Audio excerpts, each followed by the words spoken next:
Alright, so we're going to start module 4 today. We're still in chapter 2 of the Computer Organization and Design book by Patterson and Hennessy, and I'm still using some of the slides we created when I was a PhD student in Ron DeMar's lab at UCF. So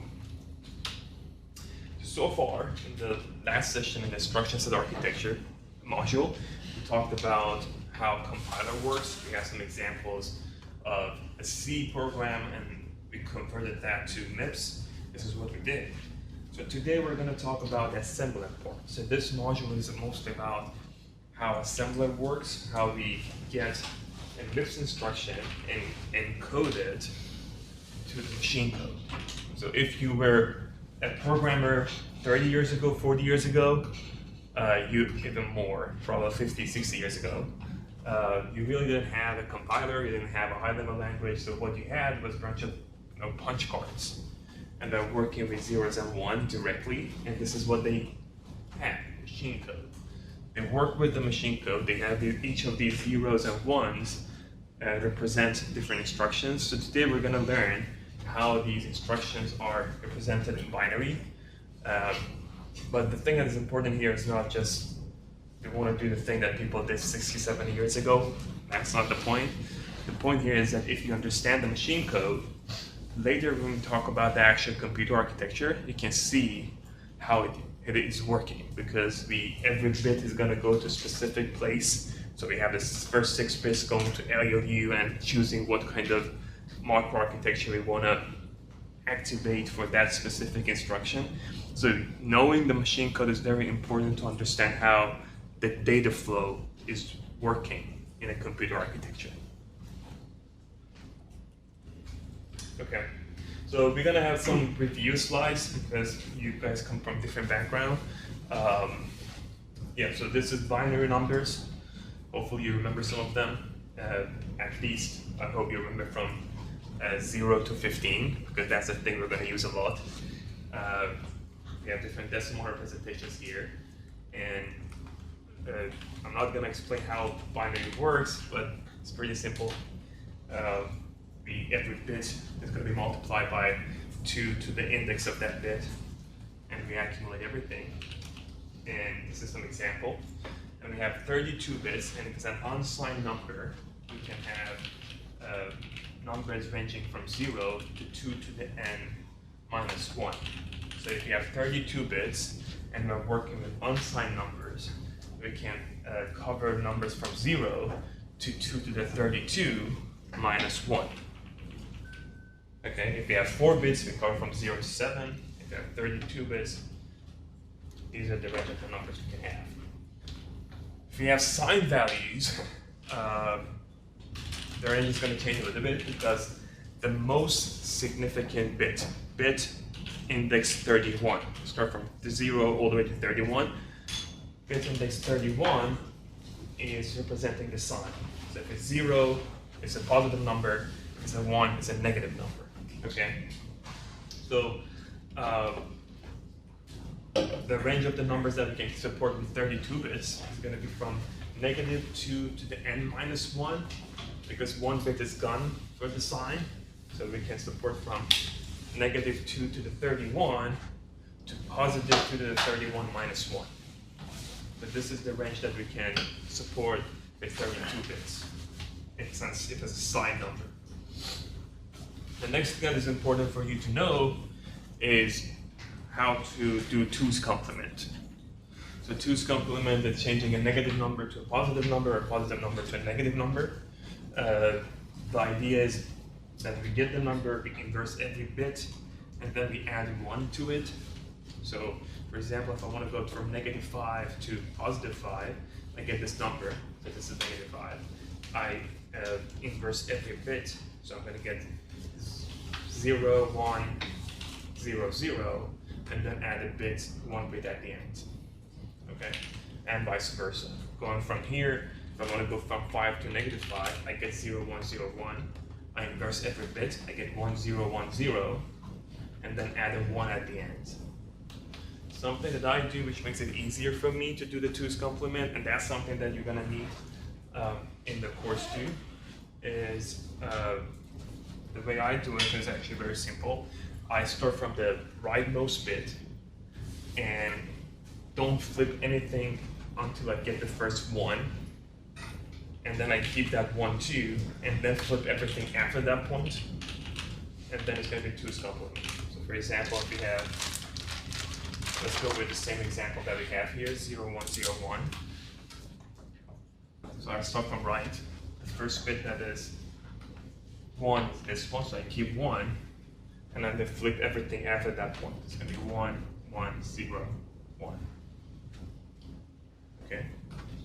So in this case, this was an exactly the same example. 1, 0, 1, 0. It's going to be like 0, 1, and then 1 and 0. So I keep everything, I start from the right side, I keep everything until I get to the first bit that is 1, and then flip everything after that point, so you get the 2's complement of a number. That's something that you should know, but it's just a review. If you didn't know it, use this way to do the 2's complement. The next thing is sign extension. So we did talk about sign extension a little bit. Sign extension is when you move a smaller number to, for example, the register that has 32 bits. We had an example of a load byte, for example. When we move the byte to a register had 32 bits, 1 byte has 8 bits. So what do we do with the other 24 bits? We just sign extend it. Sign extension is actually very simple. You get the most significant bit, and then you keep adding the same bit until you have all the 32 bits covered. So for example, in this case, the most significant bit is 0. So if you sign extend it, everything else is going to be 0. In this case, the most significant bit is 1. It means it's a negative number. And then sign extension is everything after that point is going to be 1. Why it is important? Because there are many cases when you are encoding an instruction that the number you're working with is smaller than the field that you have for that number. So for example, you have 16 bits in that field for that number, but your number is simply 4. So now if you have 4, you have to sign extend that 4 to cover the entire field. This is actually a very important concept, and a lot of people make mistakes when they deal with instruction encoding, because they forget about the field size. We have different fields, we get to that point. We have different fields in instruction, and if we have 6 bits, we have to cover that 6 bits. It doesn't matter if the number you're working with just need 2 bits, you have to cover the entire field. And that's where you use sign extension. Okay. So this is how sign extension works. This is just another review. If you didn't know it, you know it now. And now we start the module. Okay. So instruction encoding. The objective here is we have an instruction and we want to convert it like this one, for example. And we want to convert this instruction to a machine code. But to do that, we have to first identify what format of the instruction we have here. And then we have to see what fields are in that format. And then go and check and see what different indexes for different registers are and so on. So how we can populate those fields, right? Understand the format, identify the fields, and populate the fields, and then you have instruction encoded. Okay, so now we're gonna learn this with some examples. Before getting to examples, let's cover some basics here. We have 3 types of instructions in MIPS instruction set architecture. Okay, one is R format instruction. The other one is I format instruction, and then we have J format instructions, just these 3. So one of the good things about MIPS is that it's a pretty straightforward instruction set architecture, and it doesn't have many different types of instructions. We have different fields, as you can see here. When we have some examples, we're going to see how we work with these different fields, but something that is shared among all of these formats is the opcode field. So the most significant 6 bits is for opcode. All of these instructions have an opcode part. So we check the opcode, and that defines the instructions used to specify an instruction. But then in the R format instruction, we also have a function that is used for augmenting the opcode. So the reason we do it is if we have 6 bits, we can represent 64 different instructions with 6 bits. 2 to the 6 is 64. But in MIPS instruction set architecture, we have way more instructions than 64. So we have to borrow some extra bits from somewhere in the instruction to identify those other instructions. So what we do, the way it is resolved in the MIPS instruction formats, is that we have a function field. If we have an R format instruction, opcode is going to be 0. So this is something that you have to remember. Every time that we have an opcode of 0, it means that it's an R format instruction. So to find what type of R format instruction it is, we have to go and check the function field. For the I format and the J format instructions, we can only check the opcode and see what it is. For example, if we have an add immediate, we're going to have something here. But if we have an add, the opcode is going to be 0, and then we're going to have something in the function field for that. Other fields are RS. RS is the source operand. So we have add T0, T1, T2. T1 is the first source. And then we have RT field, which is for the second source, because T comes after S in the alphabet. That's why they chose RT. So we have an R source, which is the first source, and then we have RT, which is the second source. There are some exceptions in the I format instruction that we're going to talk about in a bit. Then we have RD. RD is the destination register. Okay, based on the example, we're going to have a better idea about what these formats are. And then we have SA, which is the shift amount. Okay, shift amount, if we have a shift instruction, is a logical instruction. It's a shift left 4 times or shift right 4 times. That number that we have is going to be what we put here in the shift amount. Okay. Any questions so far? Let's say usually. What is what? It says usually in the RS description. Yeah, so these two, that's the exception. So just because you asked, I'm going to explain it now. So when we have add immediate instruction, for example, add immediate is something like this. We have add I. So this is the destination register, which is T0. And let's say we have S0 and 1, right? So this S0 is the first source. But then we don't have a second source because it's an add immediate. Now RT is going to play the role of the destination register. So RT is not going to be the second source anymore. RT is the destination register, which is T0. Why did they do that? So an easier way would be keeping the RD and get rid of the RT because we don't have a second source here. For consistency, they wanted to keep it that way. So RT changed its role from its second source to the destination in some immediate instructions. And that's why we have the usually there for both cases. So RT is sometimes destination. And RD is not always destination. In some cases, we don't have RD. Okay. Any other questions? Okay. All right. So we talked about the register file. Now I want to talk about the indexes for every register. Okay, because it matters. When I set RT, for example, here I had an example of T0. So in the field that we have for RT, we have to put T0, but we have to put the index of the T0. So you need to know what those indexes are. Okay. So these are the indexes for different registers that we have in MIPS. It starts from register 0, which has a register number of 0, and then we have AT, which is a register that we don't usually use. It's used when you want to convert pseudo instruction to a basic instruction, but that's not something that we do. The compiler uses it. Then we have V0 and V1 registers. The indexes for them is 2 and 3. They're usually used for system calls. When we want to print something, so when you work with Morse, you're going to see that. When we want to print something, get an input from the user, we use these registers. Then we have A0 and A3. These are usually used for procedures. You don't have to use them for procedures, but usually we use them for arguments and procedures. We have temporary registers T0 to T7. So these are the ones that we work with a lot. So this is something that you need to know.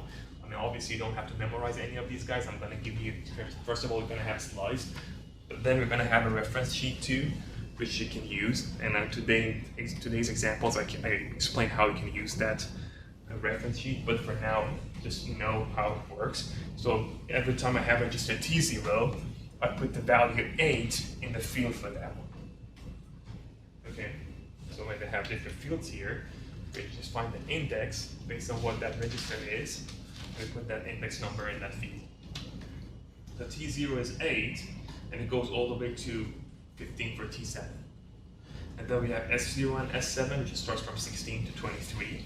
So S1 is 17 and so on. We have T8 and T9, 2 extra temporary registers in case we need it. The index for that is 24, 25, and then we have some registers for pointers. We have global pointer, stack pointer, frame pointer, and return. But we don't want to, except for RA, which we actually work with it. We have jump RA, we talked about it last session. We don't usually use these registers, at least in this course. Okay. Now, let's learn with an example. Okay, we have add instruction. We have a MIPS field definition for the R format for this one. And we want to learn how we can populate these fields with these examples. Okay, so we have an instruction add is add T0, S1, and S2, and we want to find the machine code for this instruction. Okay, that's something that I can ask. I can give you the instruction, ask for the machine code. All right. So add instruction. I want to start with the.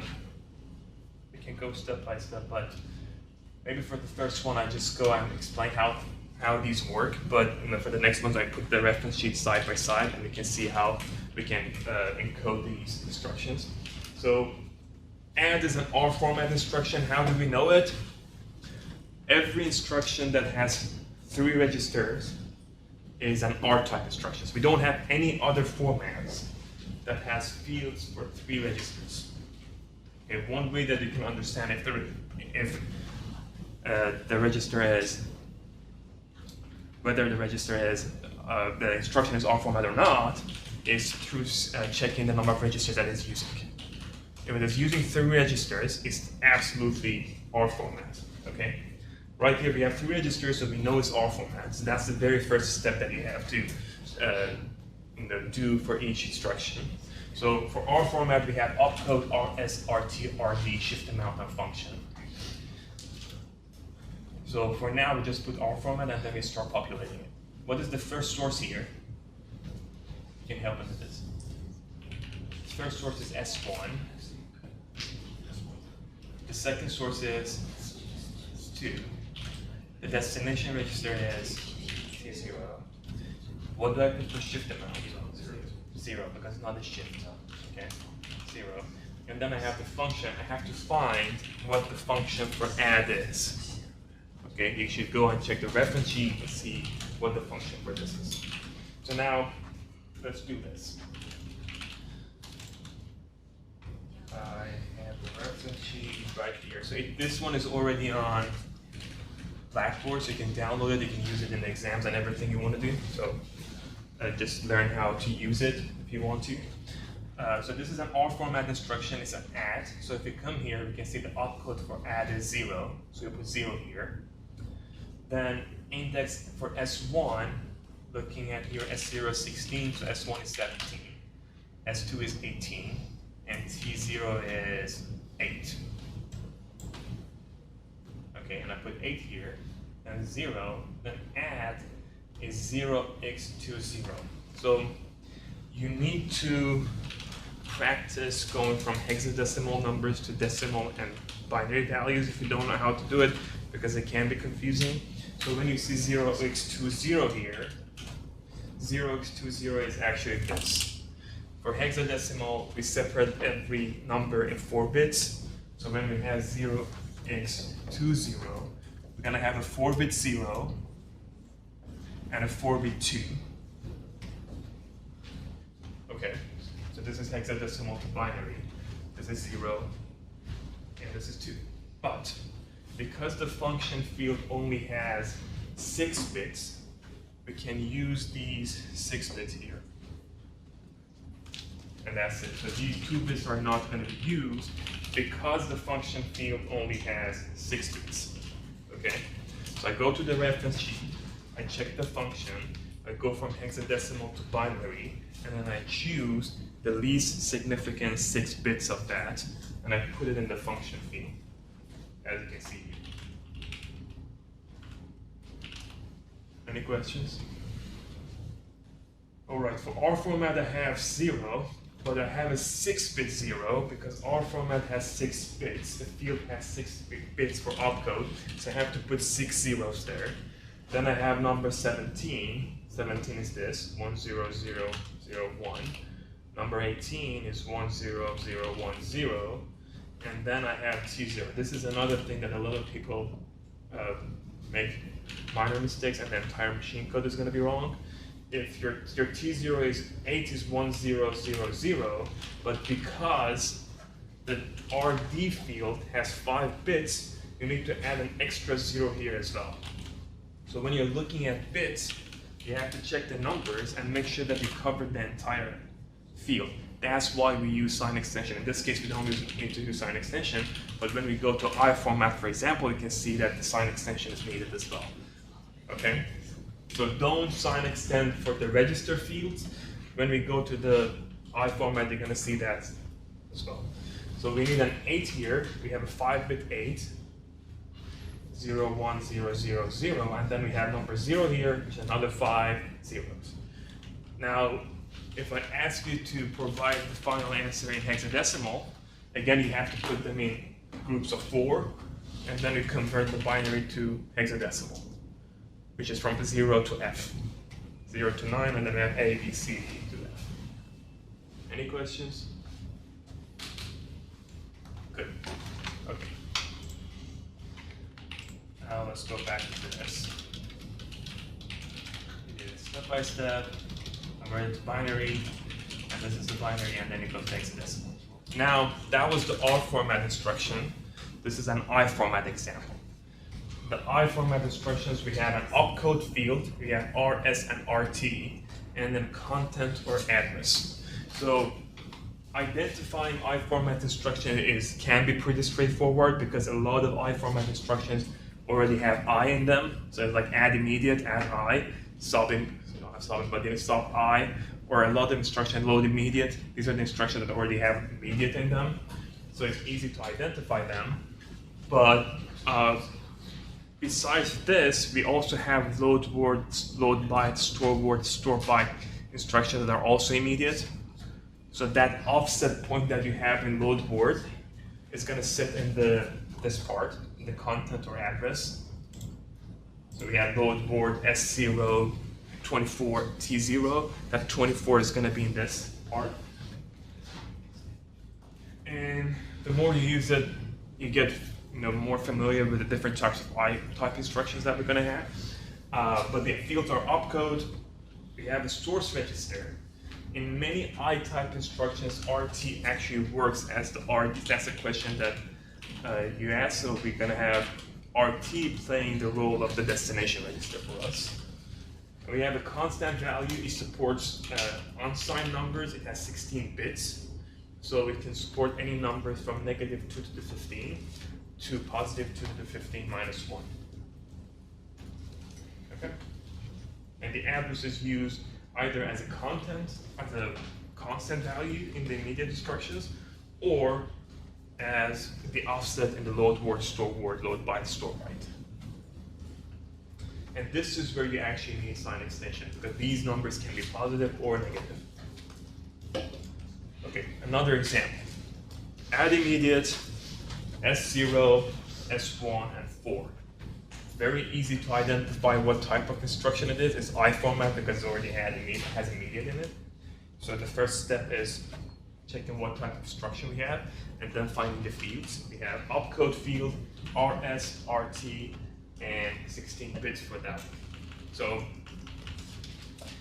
opcode is 8. If you go to the reference sheet, you're gonna see it. So because I don't want to go back and forth, so you're gonna see that we have a hexadecimal value for this, which is probably 08. So opcode is 8. Then what is the source register here? S1 is the source register. The index number for that is 17. We have S0 as the destination register, but it's going to be RT in this case. And because S0 is equal to 16, that field is going to be populated by 16. Now what do we have for the address here, for the constant? Constant is 4, and it's a positive 4. So now, in decimal, we're going to have 8, 17, 16, and 4 here. We have to convert it to binary. So in binary, 8 is going to be 1, 0, 0, 0, but because it has 6 fields, we add 2 zeros at the end. Okay, if you forget this, you're going to make a mistake when you're encoding your instruction. So we have 2 extra zeros because we have to cover the entire 6 bits. Then we have 17 here, which is 1, 0, 0, 1. And 16 is 1 and 4 zeros. Then we have the number 4, but because it's 16 bits, we have to sign extend it. It's a positive number, so we're going to have sign extend it as a positive number, we're going to add a bunch of zeros. If it was negative 4, when you sign extend it, you're going to get a lot of 1s. Okay. Now, having this, we separate in groups of 4, and then we go from binary to hexadecimal. Make sense? It's very easy to ask questions from this because I can easily give you an instruction and ask you to do encoding.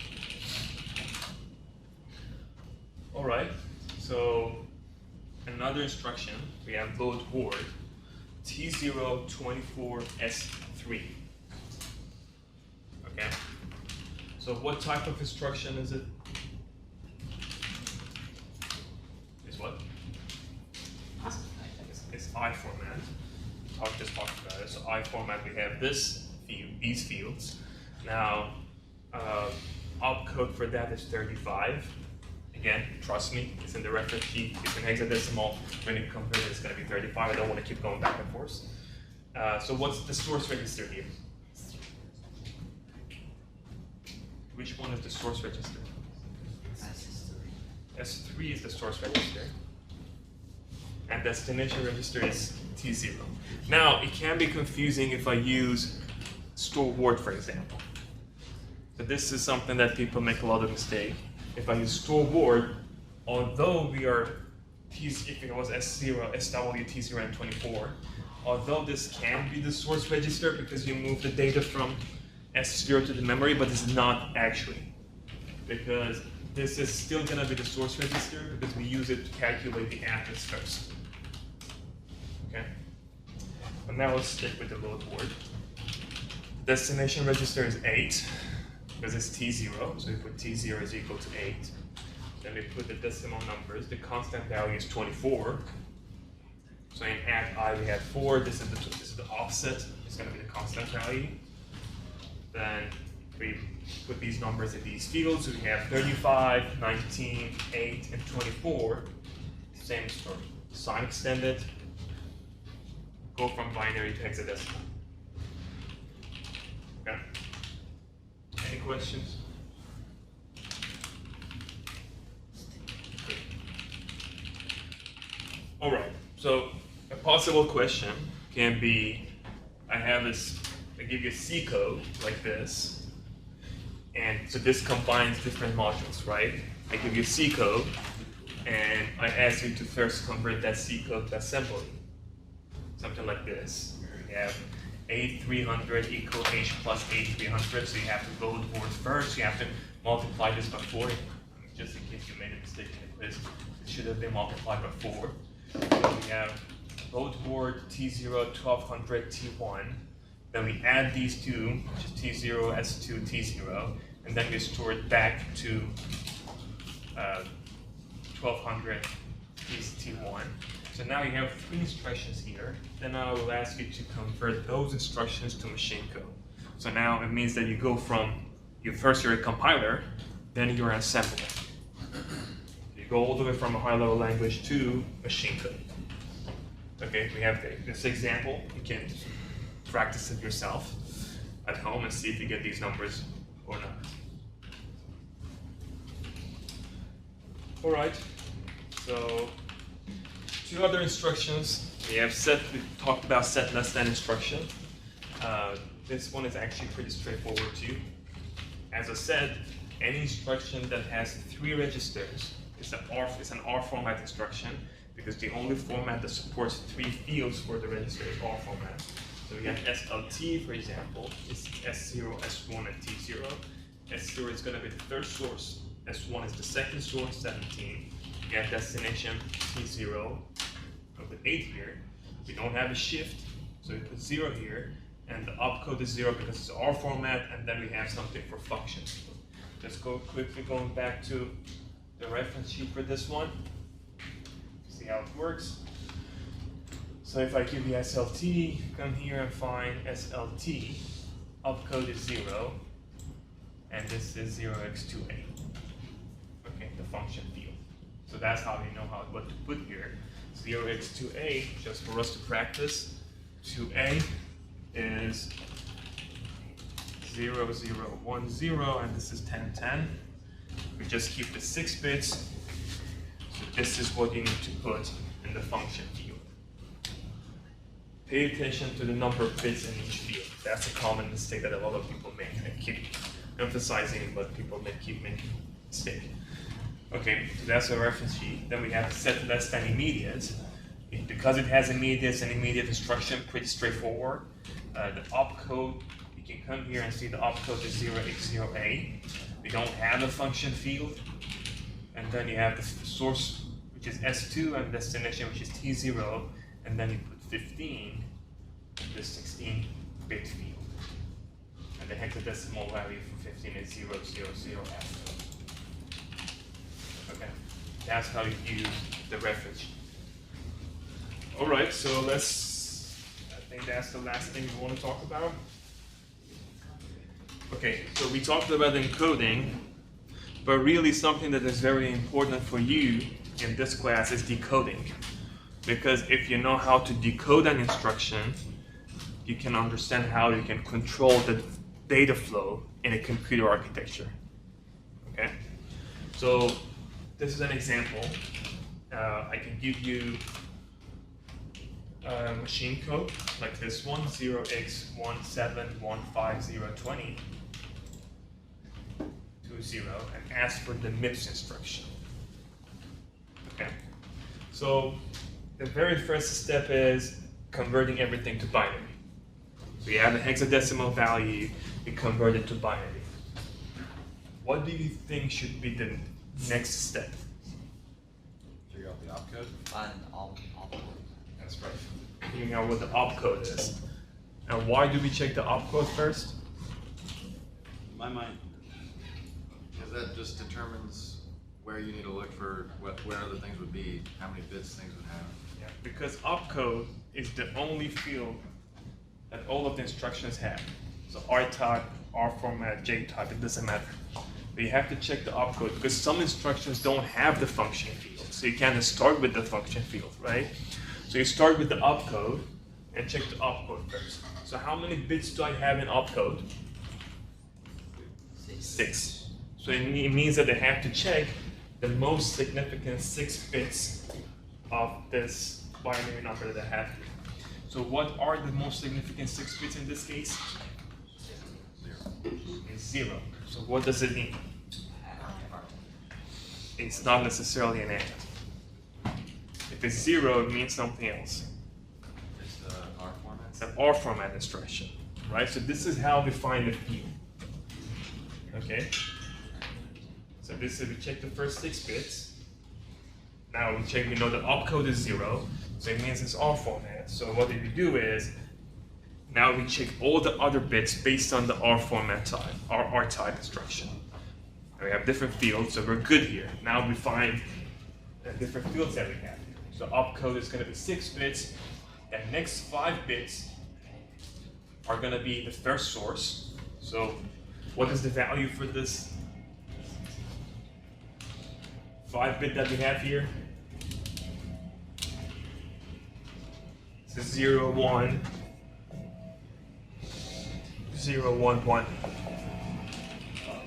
So this is 11. And then you have to go and check T0 is 8. So you need to know what 11 is.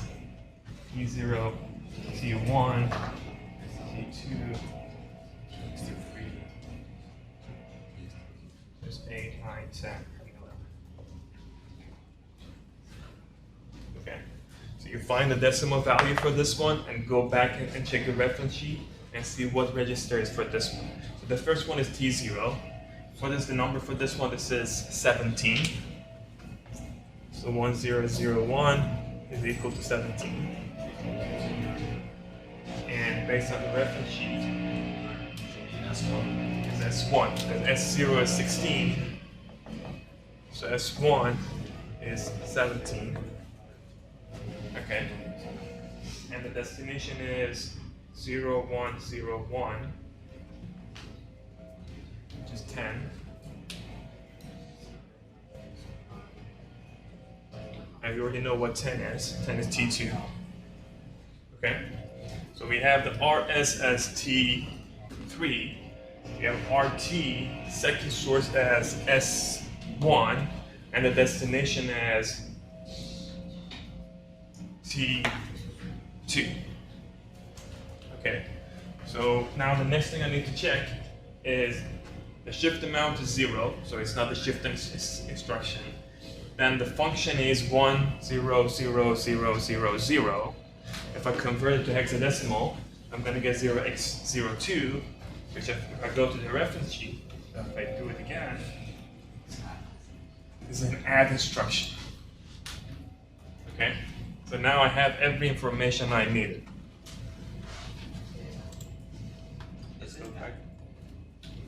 Isn't add 0 OX20?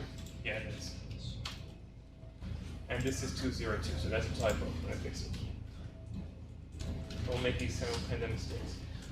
Okay, so this is actually 20 as well. So 20 is add. And now if we go back to here, we found add. We have the first source as T3. We have the second source as S1. And we have the destination as T2. Does that make sense?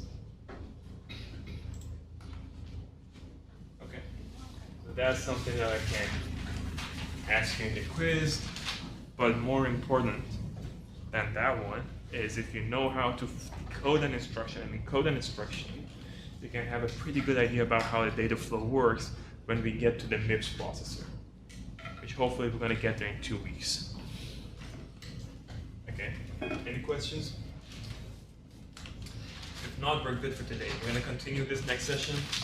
I'm going to hopefully finish the instruction encoding and decoding my next session.